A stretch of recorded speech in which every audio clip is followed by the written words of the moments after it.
याचे चॅलेंज काय आहे?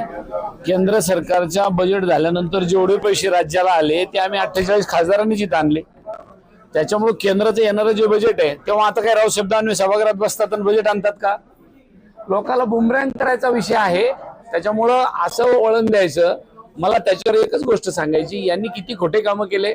आदरणीय पंतप्रधान सारख्या माणसाला सांगितलं 2024ला की आमचं ड्रायपोर्ट पूर्ण झालं आणि ड्रायपोर्ट पूर्ण झाल्यावर त्याचं उद्घाटन करा. मोदीजीने पण त्याचं उद्घाटन केलं. अजूनही ड्रायपोर्ट चालू झालं नाही, फक्त भिंती बांधून ठेवल्या होत्या.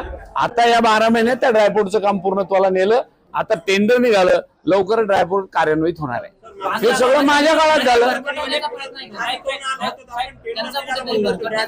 ड्रायपोर्टचं टेंडर परत माझं ऐका, ड्रायपोर्टचं टेंडर काल परवा परत पुन्हा निघालं आणि त्याच्यामध्ये 3 पार्ट्या आल्या. केंद्र सरकारचे नितीन गडकरी यांना मी स्वतः जाऊन भेटलो. या वेळेला त्या टेंडर मधली कोणती जे त्यांची नियमानुसार पार्टी असेल ती फायनल होईल आणि ते कार्यान्वित होईल.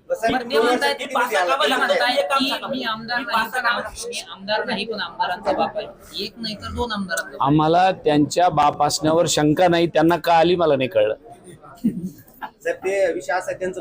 ते आहेच ना, ते नाही का आम्ही कोणी नाकारलं?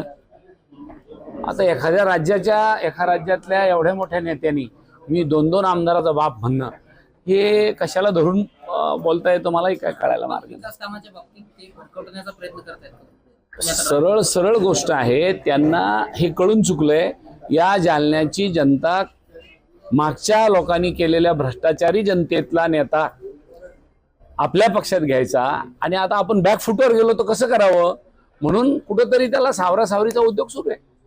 सर्व राजकीय पक्षांचे लोक बोलवा आणि स्पर्धा लावा, कोणी काय केलं म्हणून जो हरेल निश्चितच. मला 35 वर्ष झाल्यानंतर मी त्यांच्या सोबत बसेल. मला सुद्धा त्यांच्यासारखे 35 वर्ष झाले की मी त्यांच्यासोबत बरोबरीनं बसेल. मी फक्त 5च वर्षाचा खासदार आहे. ते 35 वर्ष झाले त्यांना खासदार आमदार होऊन. त्यांची माझी स्पर्धा कधी होईल? आणि आताशी 1 वर्ष झालंय.